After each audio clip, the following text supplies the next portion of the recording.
tower. We're already entering. This is the gym of Yuhenya. Meron siyang sariling toilet. There is CR. And so, na-notice nyo lahat ng tower natin may kanya-kanyang lobby. yes. So, hindi natin nadaanan yung mailbox. So, ito yung gym sa buong tower ng Tipinusin. Kasi same thing with the swimming pool. Okay. One gym, one swimming pool. Silipin nyo na lang. Yes.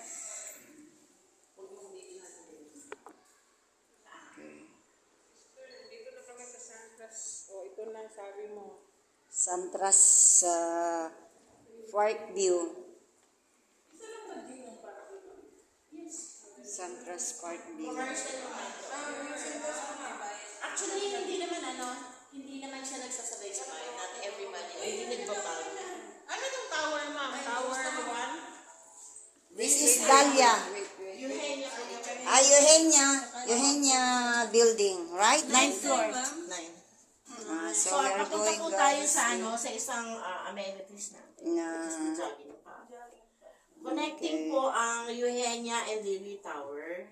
okay. So, kumbaga, kasi parking kasi yung from basement natin up to 8th floor. So, ang 9th floor ay ang ating isa pa sa amenities. So, from 9th floor pataas, yun na po ang mga residential. Okay. Pag napansin nyo, malalaki yung space niya, di ba? Unlike sa ibang maliliit. Kaya malaki yung walkway. Yung pathway. Yes. So, connecting to, so from, this is Yuhenya, pagtawid natin is Lily. So, magkaiba din ang kanilang. Connecting ang Yuhenya and Lily Tower. Yes. Okay.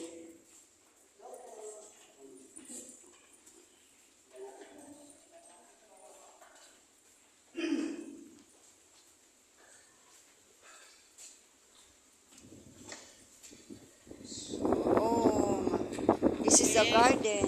Opo, dito muna tayo.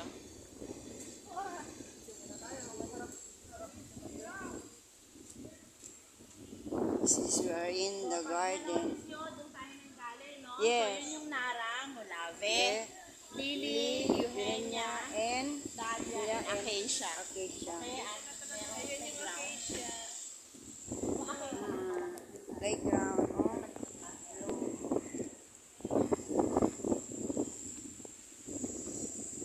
This is the playground. Ma'am, each tower there is a playground, okay? No, what I mean is each tower there is a... No, ito lang. But they can use the facility. Okay. So, of all the building, there is one Marami kasi. facilities. Yes, oo. Pwede naman nila, kung halimbawa may guest ka, pwede mong dalhin dito rather than. Yeah. Wala na ba talaga dito, ha? Meron pa. But this is higher because ready for occupancy almost sold out. Nasa 171,000 per square meter to.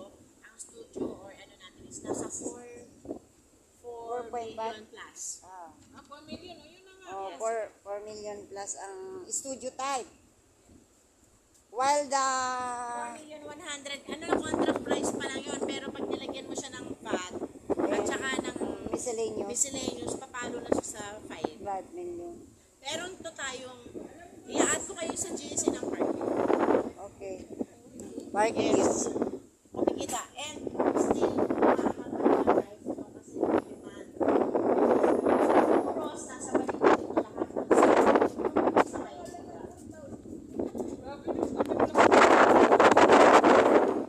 Ito yung isa. So, as you can see, pwede siyang jogging path.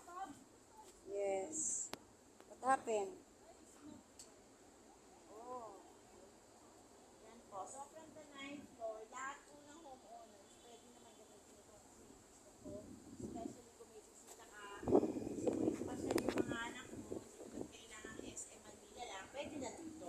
Kung may mga bata, ideally, pwede dito maglaro. Safe po siya. Safe. Kasi, ano talaga, Kasi naka-enclose naman. And then, over maganda ang ano niya, ang surrounding. Victorial po.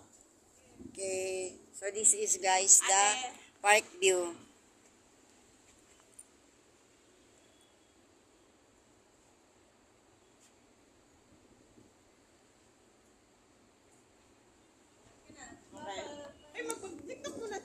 sayang eh. O, diba? Mapapa.